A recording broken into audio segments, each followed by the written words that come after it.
We're saying that licensing does make or form part of the process. At what point would licensing come in and become important? Licensing generally becomes important once the process has reached the stage of commercialization, although it is possible to license intellectual property before the product is actually commercialized. But it's difficult to negotiate licenses in those circumstances.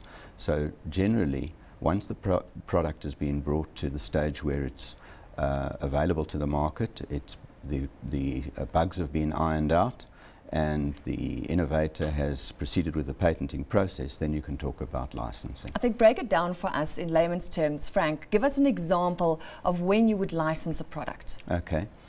Generally, if you want to use a common example, you have large international, multinational pharmaceutical companies. They protect their new products all over the world. They're some of the biggest filers of patents throughout the world. So you might have a multinational pharmaceutical company which has a patent for an antiretroviral in South Africa, but it doesn't want to actually manufacture the product in South Africa. So it will grant a license to a local South African pharmaceutical company to manufacture the product under license and to pay a royalty to the licensor, which is the multinational pharmaceutical company. Right. So would you only license something if you are going on a global stage? Not necessarily. It's possible, for example, that a South African innovator who has a South African patent doesn't actually want to get involved in the manufacturing process himself, and can license another South African entity, a local manufacturer, to manufacture the product under license. It's just giving them the go-ahead, basically, to manufacture on behalf of. Yes, it's giving them the right to do what they otherwise wouldn't be entitled to do. Right. Frank, there's different licenses, types of licenses. Would you like to take us through that?